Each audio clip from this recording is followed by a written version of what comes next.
கர்த்தருடைய பரிசுத்த நாமத்திற்கு மகிமை உண்டாகட்டும். மீண்டுமாய் நாம் தேவனுடைய வார்த்தையிலிருந்து கர்த்தருடைய சில காரியங்களை நாம் தியானிப்போம். அப்போஸ்தலனாகிய பவுல் எபேசுக்கு எழுதுகின்ற பொழுது பிரகாசன மனக்கண்களுக்காக ஜெபிக்கிறார். கர்த்தராகிய இயேசு கிறிஸ்து தேவனும் மகிமையின் பிதாவுமானவர் தம்மை அறிந்து கொள்வதற்கான ஞானத்தையும் தெளிவும் அளிக்கிற ஆவியை விசுவாசி தர வேண்டும் என்கிறார். இந்த ஞானமும் தெளிவு அளிக்கிற ஆவிக்காக தொடர்ந்து ஜெபியுங்கள். அந்த இதிலே நமக்கு எல்லாம் கிடைக்கும். அந்த ஞானமும் தெளிவும் ஏற்பட்டாலே பூமிக்குரிய ஆசீர்வாதங்கள், ஆவிக்குரிய ஆசீர்வாதங்கள், பொருளாதார எல்லா விதமான ஆசீர்வாதங்கள் இருக்கிறது. அருமையானவர்களே, சுகம் கிடைக்கும், விருத்தி கிடைக்கும், வெற்றி கிடைக்கும், எல்லா குடும்ப பிரச்சனையிலிருந்து விடுதலை பெறலாம். ஏனென்றால் தேவன் இந்த ஞானத்தையும் தெளிவையும் அளிக்கின்ற பொழுது நீங்கள் விசுவாசிப்பீர்கள். தேவனுடைய வார்த்தையை விசுவாசிக்கிற முறை உங்களுக்கு தெரியும்.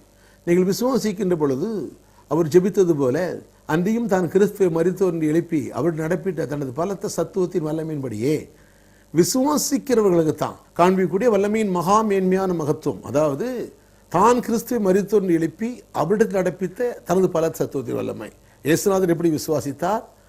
அவர் பாதாளம் சென்றார், ஒருவரும் திரும்பி வர முடியாத இடத்துக்கு சென்றார். அவர் 3 நாள் எழும்புவேன் என்று சொல்லியிருந்தார். உங்களுக்கு முன்பாக நான் கலிலேயாவுக்கு போவேன் என்று சொன்னார். ஆகையினாலே தேவன் அவருடைய வாழ்க்கையிலே தன்னுடைய பலத்த சத்துவத்தின் வல்லமையை உபயோகித்து அவர் வெளியே கொண்டு வந்தார். நீங்களும் தேவனுடைய வார்த்தையில் சொல்லப்பட்ட காரியங்களை, சூழ்நிலைகளும் பிரச்சனைகளும் சந்தர்ப்பம் எல்லாம் எதிர்மறையாக இருந்தாலும், சாதகமான சாத்தியக்கூறுகள் இல்லாவிட்டாலும், நம்புவதற்கு ஏது இல்லாவிட்டாலும், அருமையானவர்களே, கர்த்தருடைய வார்த்தையை விசுவாசிப்பீர்கள் என்றால் தரிசனம், சொப்பனம், சத்தம் இது கர்த்தருடைய வார்த்தைக்கு விரோதமாக இருக்குமானா, ஆசீர்வாதத்துக்கு விரோதமாக இருக்குமானா, அந்த தரிசனம், சொப்பனம், சத்தங்கள் எல்லாம் தள்ளிவிட்டு கர்த்தருடைய வார்த்தை, எழுதப்பட்ட வார்த்தை, லாபகரமான வார்த்தை, வார்த்தையில் 2 இருக்கிறது. ஒன்று ஆசீர்வாதம், சாபம் இருக்கிறது. அதில் ஜீவன் மரணம் என்று சொல்லுகிறார். ஜீவனுள்ள வார்த்தைகளை தேர்ந்தெடுத்து அந்த வார்த்தையை இதயத்தில் வைத்து, இதயத்தில் எழுதி, அந்த வார்த்தையை கொண்டு மனதை மாற்றி, அந்த வார்த்தை வாயில் வைத்து அதையே சிந்தித்து அதையே பேசி, ஜெபத்தின் மூலமாகவும் மற்றவர்களை பேசுவதன் மூலமாகவும் அதையே பேசி அதில் உறுதியாக நின்னா, இன்னும் சொல்ல போனால் அந்த வார்த்தைக்கு விரோதமாக பேசாமல் இருந்தால் தேவனுடைய பலத்த சத்துவத்தின் வல்லமை அங்கே வெளிப்படும் என்று சொல்கிறார். அதான் அர்த்தம். ஆகையினால் ஆண்டவரே, அது ஒரு பிரகாச வணக்கனை எனக்கு தாரும். காணக்கூடிய விதத்தில் காண, உணரக்கூடிய விதத்தில் உணர, புரியக்கூடிய விதத்தில் புரிய, பரிசுத்த ஆவியானவரே, தலை சிறந்த போதகரே, எனக்கு போதியும். வஞ்சகம், சூது, கபடுக்கு எனக்கு விலக்கி தெளிந்த புத்தி எனக்கு தாரும். உடைய வார்த்தைகள் விலகிக் கொள்ள உதவி செய்யும். பிரகாசுர மனக்கண்களை தாரும். வாழ்க்கையை பரவசமாக்கும். ஆசீர்வதியும். ஜெபம் பண்ணுங்க. கர்த்தர் உதவி செய்வார். தொடர்ந்து ஜெபியுங்க. மீனை கேட்டால் மீனை கொடுப்பார், அப்பத்தை கேட்டால் அப்பத்தை கொடுப்பார், பிரகாசுல மனக்கண்ணில் கேட்டால் பிரகாச மனக்கண் தருவார். அதில் எல்லாம் இருக்குது. ஜீவனுக்கு, தேவபக்தி எல்லாம் வேண்டிய எல்லாம் இருக்குது. கேட்டுக்கு உங்களுக்கு இச்சையினால் உலகத்துக்கு உண்டான கேட்டு தப்ப வைக்குது. அதான் 2 பேர் 1 சொல்றாரு. இச்சையினால் உலகத்துக்கு கேடு வருது. உலகத்தில் வந்த கேடுகள்லாம் இச்சை தான். இச்சைனா இச்சை, தேவனுடைய வார்த்தைக்கு விரோதமாய் வரக்கூடிய இச்சைகள். நல்ல மனைவி இருக்கணும், தப்பு இல்லை. ஆனால் மற்ற பெண்களை தவறான முறையில் கண்ணோக்குவது அது இச்சை. நல்ல கார் இருக்குங்கிற ஆசைப்படுறது தவறு இல்லை. ஆனால் அது இன்னொருத்தருடைய கார் நமக்கு சொந்தமாகணும்னு சொல்லி அது ஆசைப்படுவது இச்சை. நல்ல பொருள் தனக்கு இருக்க வேண்டும் என்ன நாம் அனுபவிக்கும்படி சகல நன்மைகளையும் சம்பூர்ணமாக கொடுக்கிற தேவன், நல்ல பொருள்கள் நாம் இருக்க வேண்டும் என்பது ஆசைப்படுவது சரி. ஆனால் இன்னொருத்தரை பொருளை அபகரிக்க வேண்டும் என்பது அதான் இச்சை. நல்ல பணம் ஏராளமாக சம்பாதித்து நல்ல வசதியாக இருக்க வேண்டும் என்பது சரி. ஆனால் இன்னொருத்தர் பணத்தை லஞ்சம் வாங்கி, ஏமாற்றி, கொள்ளையடித்து, மிரட்டி, கர்த்தருக்கு ஸ்தோத்திரம், அப்படியாக புடுங்கி, பிச்சி, புரங்கி, சுரண்டி அப்படி வாங்குவது தவறு. சரி. ஆகையினால அருமையானவர்களே, நாம் என்ன பார்த்து கொண்டிருக்கிறோம்? நாம் யார்? தேவனுடைய பிள்ளைகள் என்றும் நீதிமான் என்றும் பார்த்து கொண்டிருக்கிறோம். நாம் சிறு பிள்ளைகளாக இருந்தால் கர்த்தருடைய ஆசீர்வாத அடிமைக்கும் எஜமானாக இருந்தும், சிறு பிள்ளையாக இருந்தால் சத்தியம் விளங்கவில்லை என்றால், குழந்தையாக இருந்தால் அடிமையை போல் தான் அந்த பூமியில் வாழ வேண்டியதாக இருக்கிறது. ஆகையினாலே வேதத்தை இரவும் பகலும் தியானியுங்கள், இரவும் பகலும் படியுங்கள். கர்த்தர் உதவி செய்வார். சரி, நாம் என்ன பார்த்து கொண்டிருக்கிறோம்? மரத்திலே தூக்கப்பட்ட எவரும் சபிக்கப்பட்டு எழுதப்பட்டபடி கிறிஸ்து சமக்கா சாபமாகி நியாயப்பிரமாண சாபத்து நம்மை நீங்களாக்கி மீட்டு கொண்டார்.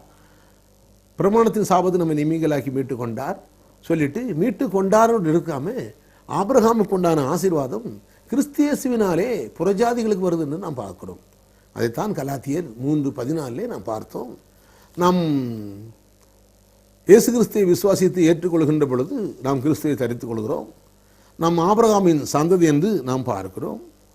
3:10 நாம் வாசித்தோம், நியாயப்பிரமாணத்தின் கிரியைக்காரராகிய யாவரும் சாபத்துக்கு உட்பட்டிருக்கிறார்கள் என்றும், நியாயப்பிரமாண புஸ்தகத்தில் எழுதப்பட்டவைகள் எல்லாம் செய்யத்தக்கதாக அவைகள் நிலைத்திருக்கிற எவனோ அவன் சபிக்கப்பட்டவன் என்றும் எழுதியிருக்கிறது. அப்படியானால் யூத மார்க்கம் ஒரு சபிக்கப்பட்ட மார்க்கம் என்று பார்க்கிறோம். அது மாத்திரம் அருமையானவர்களே, கலாத்தியர் 3:6 அப்படியே ஆபிரகாம் தேவனை விசுவாசித்தான், அது அவனுக்கு நீதியாக எண்ணப்பட்டது. அப்போ விசுவாசிப்பது தான் நீதி என்று வாசிக்கிறோம்.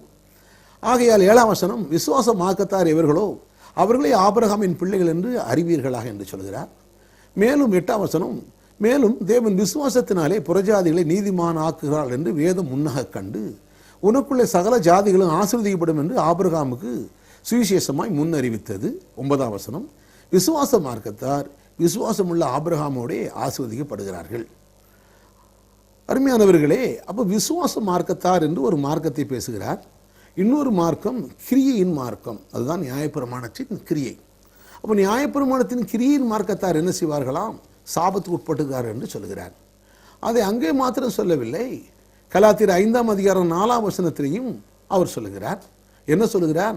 5:4 கூட, நியாயப்பிரமாணத்தினாலே நீதிமான்களாக விரும்புகிற நீங்கள் யாவரும், நீங்கள் சபை விசுவாசிப்பது சொல்கிறார், நீங்கள் யாவரும் கிறிஸ்து விட்டு பிரிந்து கிருபையிலிருந்து விழுந்தீர்கள் என்று சொன்னார். அப்போ விசுவாசியாக இருந்து அவன் தேவனுடைய பிள்ளைகளாக இருந்த போதிலும் நியாயப்பிரமாணத்தின்படி சட்டத்திட்டத்தின்படி அந்த காரியங்களை எடுத்து, இப்போ இதை பார்த்தனா எப்போ பார்த்தாலும் தாவீது பற்றின பிரசங்கம், சாலமோனை பற்றின பிரசங்கம், அவள் அப்படி பாய்ச்சி இப்படி பண்ணினா இல்லைங்க, நாம் கிறிஸ்துவை உயர்த்தணும். மேனு பாராட்டுகிறவன் கிறிஸ்துவை குறிச்சி மேனு பாராட்டுகிறவன். சாலமோனுடைய வாழ்க்கை உங்களுக்கு தெரியும். ஒரு காலத்தில் அவன் ஆண்டவரை தேடினவன், பிற்காலங்களில் அது சரியில்லை. தாவீதுடைய வாழ்க்கை கூட அவர் இரத்தப்பிரியராக இருந்தான். எத்தனையோ குறைகள் அவருடைய வாழ்க்கையில் இருந்தது. ஒவ்வொரு மனிதன் கிதியோனை பற்றி பேசலாம், ஆனால் அவருடைய வாழ்க்கையில் பார்த்தீங்கன்னா 70 மனைவிகள் ஆகினால் அவருடைய பிள்ளைகள் எல்லாம் ஒரு கல்லிலே கொல்லப்பட்டார்கள். சிம்சனை குறித்து பெருமையாக பேசினா, சிம்சோனுடைய வாழ்க்கையில் எத்தனையோ காரியங்கள் பிறக்கிறதுக்கு முன்னாலே ஆண்டவர் பேர் வைத்தார். எத்தனையோ காரியங்கள் கர்த்தர் அவரை கொண்டு பெரிய காரியங்கள் செய்தார். ஆனால் அதே நேரத்திலே அவன் பாவத்திலே விழுந்து அவன் கண்கள் குருடாக்கப்பட்டு மாவரைக்கப்பட்டு கேவலமாக மாறினான். ஆகையினாலே நாம் மேன்மை பாராட்டுகிறவன் எந்த மனிதனை குறித்தோ எந்த நிலையை குறித்து மேன்மை பாராட்டாதபடி மேன்மை பாராட்டுகிறவன் கிறிஸ்துவ குறித்து மேன்மை பாராட்ட வேண்டும். அவரே வழியும் சத்தியமும் ஜீவனுமாக இருக்கிறார். அவராலே அன்றி வேறு ஒருவராலும் நமக்கு ரட்சிப்பில்லை. நாம் ரட்சிக்கப்படும்படி வானத்தின் கீழே பூமியின் மேலே இயேசு என்ற நாமம் இல்லாமல் வேறொரு நாமம் பிரசங்கிக்கப்படவில்லை. ஆகையினாலே இயேசு குறித்து நாம் மேன்மை பாராட்ட வேண்டும். இங்கே என்ன வாசிக்கிறோம்? அப்படியானால் கலாத்தியர் 5ஆம் அதிகாரம் 4ஆம் வசனத்திலே நியாயப்பிரமாணத்தினாலே நீதிமான்களாக விரும்புகிற நீங்கள் யாவரும் கிறிஸ்துவை விட்டு கிருபையிலிருந்து விழுந்தீர்கள் என்று சொல்கிறார். நாங்களோ நீதி கிடைக்கும் என்று ஆவியை கொண்டு விசுவாசத்தினாலே நம்பிக்கையோடு காத்திருக்கிறோம். அப்போ நீதி என்ன? ஆபிரகாம் தேவனை விசுவாசித்தான், அது அவனுக்கு நீதியாக எண்ணப்பட்டது. ஆபிரகாம் அவன் பொன்னும் வெள்ளி உள்ள சீமானாக இருந்தான். கர்த்தர் அவனுக்கு ஒரு காரியத்தை சொல்கிறார், உன்னை பெரிய ஜாதியாக்குவேன், உன் பெயரை பெருமைப்படுத்துவேன். அவன் விசுவாசித்தான், அது அவனுக்கு நீதியாக எண்ணப்பட்டது. அவன் வெகு சீக்கிரத்திலே அவன் ஆஸ்வதிக்கப்பட்டான். அது மாத்திரமல்ல, ஆதியாகமம் 13:6 அவனோடு சேர்ந்த லோத்துவும் ஆஸ்வதிக்கப்பட்டு அவன் பூமி தாங்காத ஆசீர்வாதம். இதைத்தான் நமக்கு சொல்கிறார் புதிய ஏற்பாடு சபைக்கு. இதுதான் ஆபிரகாமுக்கு உண்டான ஆசீர்வாதம் நமக்கு உண்டு சொல்கிறார். வாக்குத்தத்தங்கள்லாம் கிறிஸ்து இயேசுனாலே ஆம் என்றும் ஆமேன் என்று உண்டு சொல்கிறார். ஆகையினாலே இன்னைக்கு ஆசீர்வாதம் என்றாலே சிலர் எதையோ ஆசீர்வாதம் என்று சொல்கிறார்கள். ஆனால் அந்த ஆசீர்வாதத்தை பற்றி நான் பேசவில்லை. வேதம் சொல்கிற ஆசீர்வாதத்தை உங்களுக்கு நான் பிரசங்கிக்கிறேன். சிலர் இது ஆசீர்வாதம் பாங்க, கர்த்தருக்காக இப்படி பாடுபடுறது, உதப்படுறது, கஷ்டப்படுறது ஆசீர்வாதம் பாங்க. அவர் கஷ்டப்பட்டு நான் கஷ்டப்படுறதுன்னு அர்த்தம் இல்லை. அவர் சிலுவையில் தொங்கி நானும் சிலுவையில் தொங்கின ஒரு லாபம் இல்லை. ஆகையினாலே அவர் பட்டது வீணாகும். அவர் உடம்பெல்லாம் காயத்தை ஏற்று நான் வியாதியோடு இருப்பது தேவ சித்தம் இல்லை. என்னுடைய வியாதியை சுமந்தார், என் வறுமையை சுமந்தார், பாவத்தை சுமந்தார். ஆகையினாலே நான் 2 Corinthians 5:21 படி நான் அவருக்குள்ள தேவ நீதியாகும்படிக்கு பாவமறியாத அவரை தேவன் பாவமாக்கினார். பாவம் செய்யாத இயேசு, பாவமறியாத இயேசு இயற்கைக்கு அப்பாற்பட்ட விதத்திலே முழு உலகத்தின் பாவத்தை தேவன் அவர் மேல் சுமத்தி பாவமறியாத அவரை தேவன் பாவமாக்கினார் சொல்லிட்டு, அதனால எனக்கு என்ன கிடைச்சதுங்கிறார். அது அவரை விசுவாசிக்கிறவங்க என்ன கிடைச்சு? நீதியானே அவர்கள் நீதிமானாக்கப்படும்படி உலகத்தின் பாவத்தை எண்ணல. இன்னைக்கு எல்லாரும் பாவத்தை குறித்து எண்ணிட்டுக்கிறாங்க. தேவன் உலகத்தின் பாவத்தை எண்ணாமல் ஒப்புரவாக்கி சொல்லிட்டு தான் சொல்றாரு. 5ஆம் அதிகாரம் 19 சொல்லிட்டு 21 என்ன சொல்கிறார்? நாம் அவருக்குள் தேவனுடைய நீதியாகும்படிக்கு பாவமறியாதவரை நமக்கு பாவமாக்கினார். பிலிப்பியர் 3ஆம் அதிகாரத்திலே பவுல் சொல்கிறார், நான் நியாயப்பிரமாணத்தில் வருகிற சுயநீதி இன்றைக்கி அநேக சுயநீதியை வச்சு தான் ஆசீர்வாதத்தை பெறலாம் நினைக்கிறாங்க. அது சுயநீதி, சுய பிரதிஷ்டை, உபவாசம், ஜெபம், அது இது, அந்த காரியம் இந்த காரியம். ஆகையினாலே அருமையான தேவனுடைய ஜனமே அப்படி இல்லை. நான் நியாயப்பிரமாணத்தில் வருகிற சுயநீதி உடையவனாயிராமல் பிலிப்பியர் 3:9 வாசிக்கிறோம். இயேசு கிறிஸ்துவினால் வரக்கூடிய தேவநீதி அதை நம்ம உடையவனாக இருந்து கிறிஸ்துக்குள்ளே மேலே பாராட்ட முடியும்னு சொல்லி, அதாவது கிறிஸ்துவ வரக்கூடிய தேவநீதி. அப்போ நியாயப்பிரமாணத்தில் வரக்கூடியது சுயநீதி. அந்த நீதியை வச்சு பரலோகத்து கூட போக முடியாது. அந்த நீதி செய்கிறவர்கள் சபிக்கப்பட்ட நீதி என்கிறார். நியாயப்பிரமாணத்து கிரியக்காரர் அவர் சபிக்கப்பட்டவர்கள். அப்போ நியாயப்பிரமாணம் எது வரைக்கும் இருந்தது? யோவான் சாலுங்கால வரைக்கும் இருந்தது. அது இயேசு சொன்னார். மோசையின் ஆகமங்களும் தீர்க்கதரிசி வாக்கியங்களும் யோவான் சாலுங்கால வரைக்கும் இருந்தது. அதற்கு பிறகு பரலோக ராஜ்யம் பலவந்தப்படுத்தப்படுகிறது. ஆனால் தான் இடுக்கமான வாசல் சொன்னார். இயேசு தான் வாசல் சொன்னார். இது இடுக்கம், ஏன்னா விடமாட்டுக்கிறாங்க. வேதபாரகரும் பரிசேயரும் இயேசுவை பின்பற்ற விடமாட்டுக்கிறாங்க. அவர்கள் வேதமே வழி, வேதமே சத்தியம், வேதமே வெளிச்சம் பிடிச்சிட்டு இருக்கிறாங்க. நியாயப்பிரமாணம் தான்ங்கிறாங்க. அந்த வேதத்தில் சொல்லப்பட்ட மேசியா இவர்தான், வேதம் யாரை எதிர்பார்க்கிறதோ அவர்தான் இவர் என்று அவர்கள் வழங்கவில்லை. ஆகையினாலே இயேசு சொன்னார், நானே வழி, நானே சத்தியம், நானே ஜீவன், நானே வெளிச்சம் என்று சொல்கிறார். நீங்கள் மண்ணிலிருந்து வந்தவர்கள், நான் விண்ணிலிருந்து வந்தேன் என்று சொல்கிறார். நானே அவர்கள் விசுவாசியாவிட்டால் நீங்கள் உங்கள் பாவங்களில் சாவீர்கள் என்று சொன்னார். தீர்க்கதரிசிகளும் மற்றவர்களும் யாரை எதிர்பார்த்து அவர்தான் நான் என்று சொன்னார். அருமையான தேவனுடைய ஜனமே, ஆனாலும் அவர்கள் அந்த பெருமையினாலே மற்றவர்களை அடிமைப்படுத்தி வைத்திருந்தபடியினாலே இப்போ இயேசுட்ட வந்த சமநிலை என்று வரும்பொழுது அது ஒத்துக்கொள்ள முடியல. ஏன்னா எப்பவும் காலாகாலமாக மற்றவங்களை அடிமையாக்கி அவர்களை ஒன்றும் இல்லைன்னு சொல்லி எல்லா வசதியோடு வாழ்ந்தவங்க. இப்போ இயேசுட்டு வந்தால் அவர் சமம். எஜமா ஒரு ஊழியக்காரங்கிறது அவர் ஒரு வேலை, ஒரு கர்த்தருக்கு ஸ்தோத்திரம், சபைக்கு ஊழியம் செய்கிறவர்கள் சொல்லும்போது மனிதகுமாரன் இந்த பூமியில் எப்படி வந்தார்? வேலை வாங்கும்படி வரல, வேலை செய்ய முடியா வந்தார். அங்கே தான் பிரச்சனை வந்துருச்சு. ஏன்னா வேலை காலாகாலமாக வேலை செய்யாமல் மற்றவங்களை ஏச்சி புழைச்சி ஏமாற்றி சாப்பிட்டு இருந்த அந்த வேதபாரகர்களும் பரிச்சயனும் அவர்கள் தொப்பிகள், அந்த குல்லாக்கள், அந்த ட்ரெஸ்ஸுகள், அதை வேறுபடுத்தி காட்டுச்சு அவங்களுக்கு. அந்த ட்ரெஸ் எல்லாம் போட்டோடனே வேறுபட்ட மாதிரி அந்த மாதளம்பழம், அந்த மணி, அந்த அங்கி, அந்த சங்கனூர் சல்லடம், அந்த ஏபோத்து எல்லாம் அந்த அங்கே பண்ணிட்டு இந்த ட்ரெஸ் எல்லாம் போட்ட உடனே அது காலகாலமாக என்னாச்சு, அது மனசில் பதிஞ்சு அவங்களை பார்த்த உடனே நம்மளோட 10 மடங்கு மேலானவர்கள் எப்படி நிலை வந்துச்சு. அது இயேசுநாதர் மாற்றினார். ஊழியங்கிறது அது இல்லைப்பா. ஊழியங்கிறது மற்றவர்களுக்கு வேலை செய்வது, ஊழியம் செய்வது சொல்லும்போது அது எல்லாத்துக்கும் கஷ்டம். ஆனால் அச்சில் பிடிச்சிருச்சு. காலகாலமாக உழைக்காமல் சாப்பிட்டு வசதியாக வந்தவர் இவர் இப்படி சொல்கிறாரே, சமம்னு சொன்னால் நாளைக்கு யார் மதிப்பு? அதனால் தான் இவர் என்ன செய்தார்கள்? பிசாசு பிடித்தவன், தச்சன் மகன் சொல்லி அவரை துரத்தினார்கள். எத்தனை அற்புதங்கள் பண்ணின போதிலும், அதிசயங்கள் பண்ணின போதிலும் மக்கள் அவரை ஆண்டவராக ஏற்றுக்கொள்ளவும் அவருடைய சீசராக மாறாதபடி பார்த்து கொண்டார்கள்.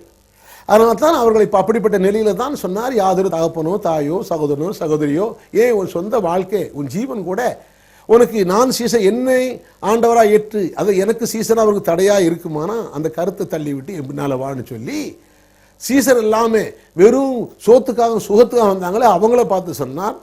இதை இன்றைக்கு அநேகர் தெரியாதபடினாலே சீசர்களை விட சொல்லி வச்சுட்டாங்க. அது பெரிய தவறானது. அது மாத்திரம் தன் சிலுவையை எடுத்துக்கொண்டு என்னை பின்பற்றி வான்னு சொன்னார்.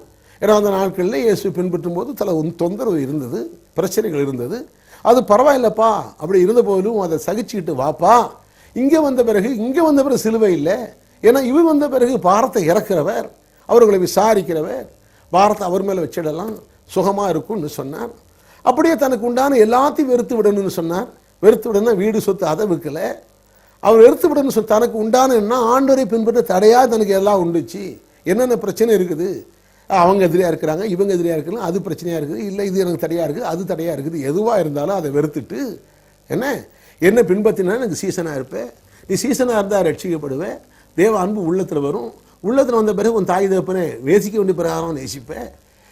அது மாத்திரமில்லை, உன்னையும் நேசிக்க ஆரம்பிப்பேன், உன் குடும்பத்தையும் நேசிக்க ஆரம்பிப்பேன்.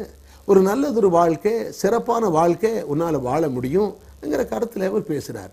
ஹல்லேலூயா. எத்தனை நம்புறீங்க? கர்த்தருக்கு ஸ்தோத்திரம். சரி, அருமையான தேவனுடைய பிள்ளைகளே, இந்த சாபம் என்பது உண்மையானது, ஆசீர்வாதம் கூட உண்மையானது. அதுக்காக சில வசனங்களை நான் வாசிக்க போகிறேன். எண்ணாகம புத்தகம் 22ஆம் அதிகாரத்திலே, அதிலிருந்து எண்ணாகம 22, 23 அதிகாரத்தை நாம் தியானிக்க போகிறோம். சாபம் எப்படி வேலை செய்யுது, ஆசீர்வாதம் எப்படி என்று பார்க்க போகிறோம்.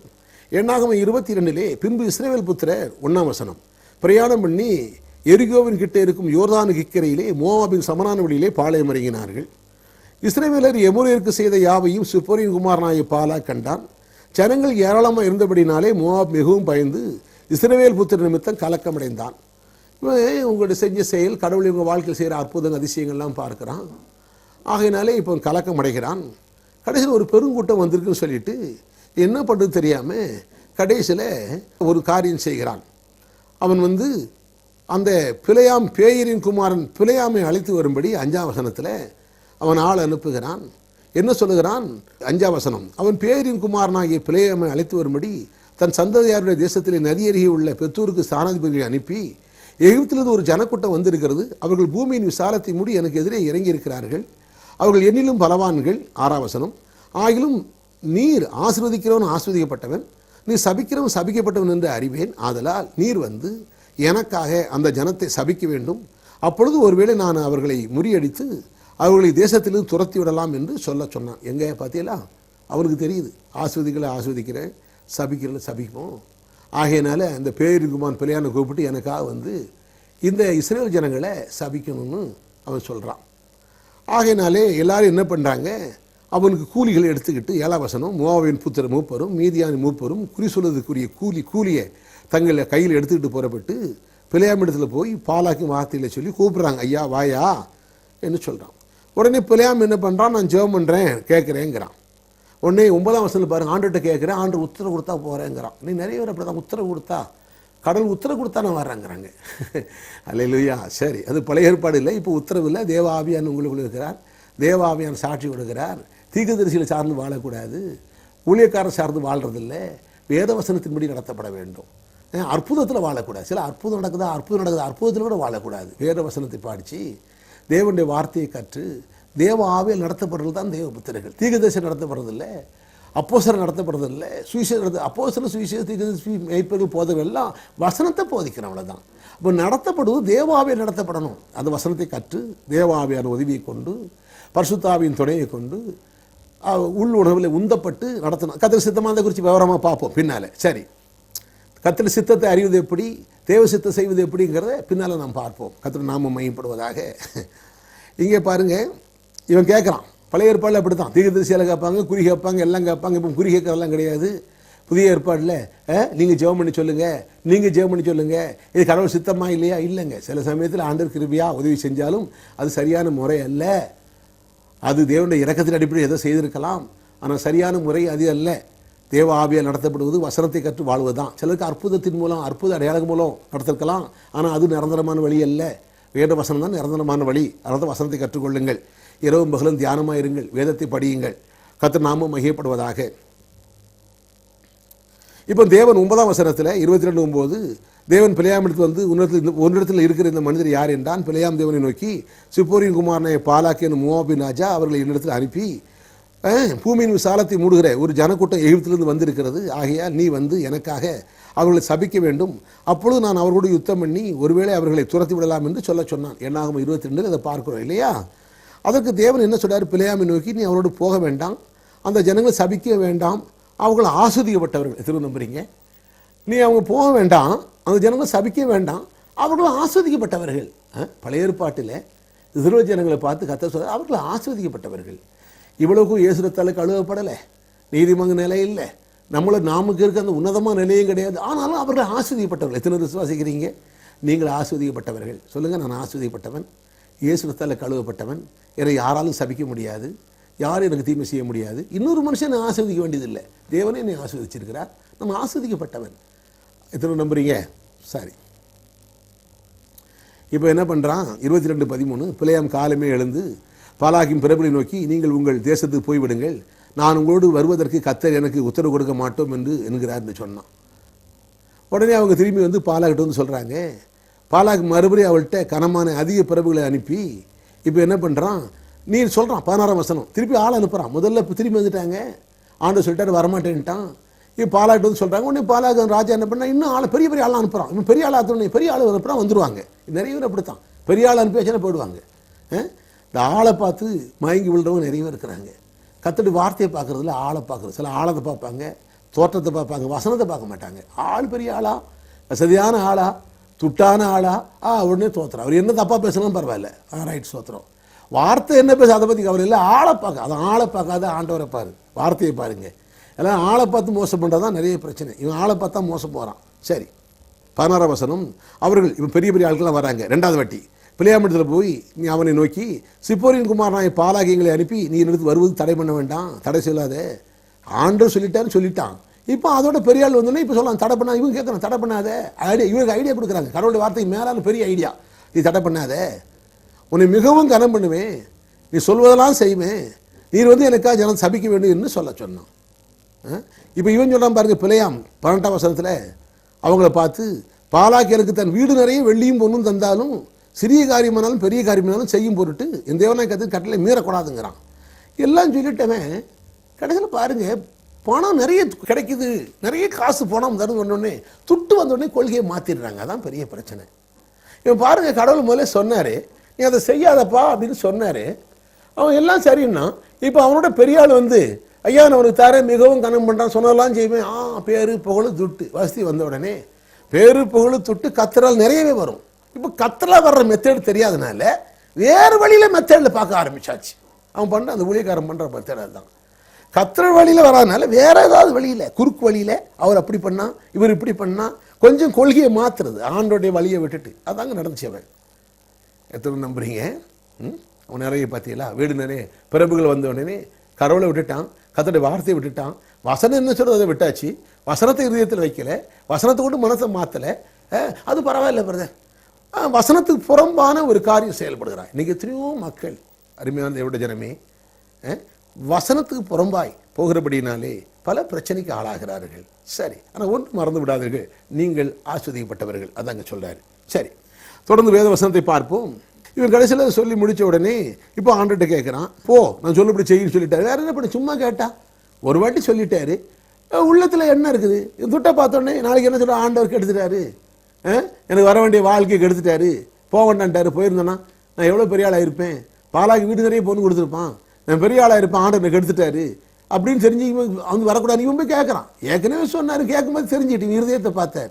சரி இப்போ கேட்டோன்னே ஆண்டரே போகலாமா போக வேண்டாமா? ஏன்னா பாருங்க, நிறைய பேர் அதுதான் அந்த துட்டு தரேன் அது தரேன் இது தரேன்னு சொன்ன உடனே கொள்கையை மாற்றிடுறாங்க. ஆண்டவரே போகலாம், கத்த இப்போ சொன்னாருங்க, கத்த சொல்லிட்டார் ஆண்ட சொல்லிட்டார், அதான் போ. அருமையானவர்களே, ரொம்ப பிரச்சனை. துட்டை பார்த்த உடனே கொள்கை மாறிடுது. கத்தருக்கு சொத்துரும். அதான் நடந்துச்சு. இவன் போகட்டார். சரி போ.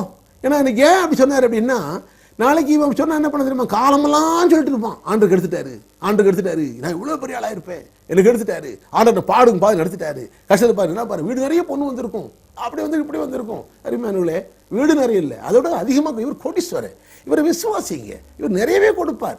ஆனால் இவருக்கு விளங்காதனால தேவனுடைய வழியை விட்டுட்டு வேறு வழியில் பணம் சம்பாதிக்க பார்க்குறாங்க. வசனத்தின் வழியை விட்டுட்டு வேற தந்திரமா இருக்குதா, குறுக்கு வழி இருக்குதா? அதாவது தரிசனம் பார்த்து சொல்லலாமா, சொப்பனம் பார்த்து சொல்லலாமா?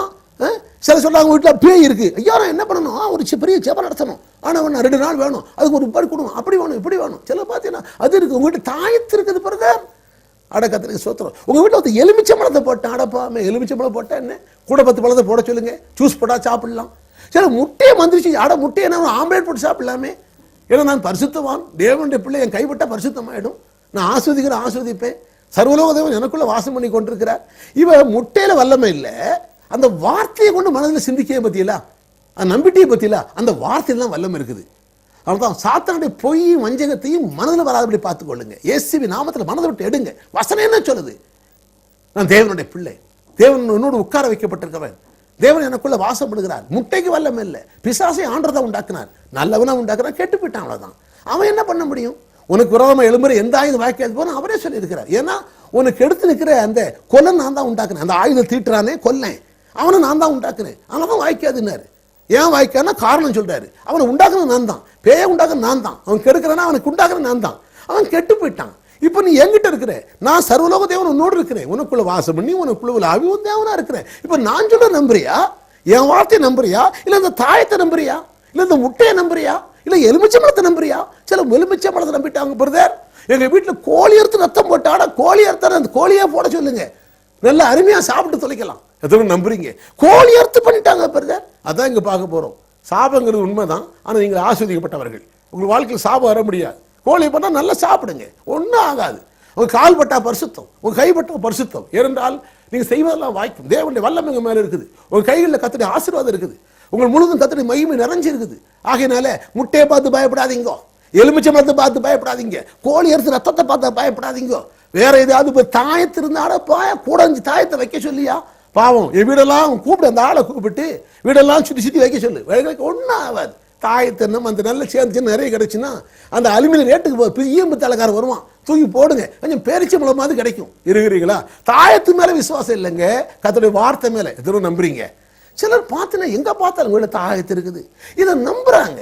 நம்பின உடனே அதை விசுவாசிக்கிறாங்க, விசுவாசத்த உடனே அதை பற்றி சிந்திக்கிறாங்க, அப்போ அதை பற்றி பேசுகிறாங்க, பேசுனவே ஆயிடுறாங்க. அதான் வேத வசனத்தை இதயத்தில் வைங்க, வசனத்தை கொண்டு மனதை மாற்றுங்க, அதையே சிந்திங்க. அதுக்கு விரோதமாக யார் பேசினா இயேசுவின் நாமத்தில் பிசாசே நிராகரிக்கிறேன். உலகத்து சர்ப்பங்களையும் தேள்களையும் மிதிக்கவும் நான் மிதிக்கிறவன், நான் மிதிக்க பிறந்தவன், நான் சிங்காசனத்தை உட்கார வைக்கப்பட்டவன், ரத்தத்தினால் மீட்கப்பட்டவன், மிதிக்கவும் சத்துருவின் சகலவலையும் மேற்கொள்ளும் தேவன் எனக்கு அதிகாரம் கொடுத்து ஒன்றே என்ன சேதப்படுத்தாது. அதை நம்புறீங்க?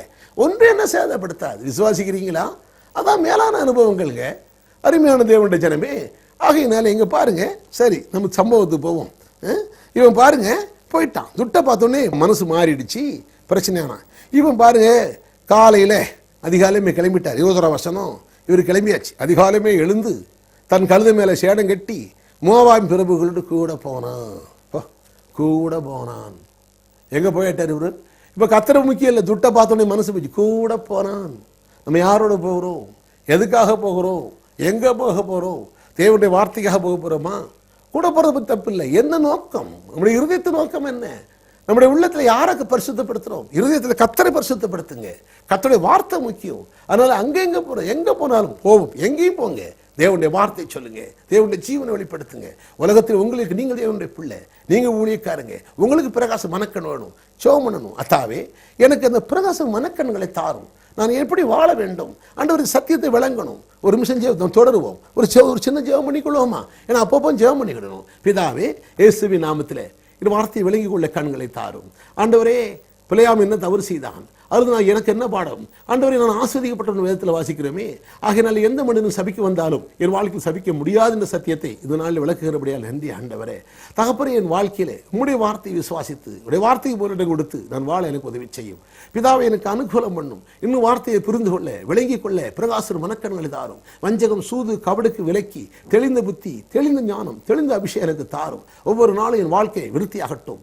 ஆண்டவரே, வார்த்தையை இன்னும் புரிந்து கொள்ள உதவி செய்யும். இயேசுவின் நாமத்தில் பிதாவே, ஆமேன், ஆமேன்.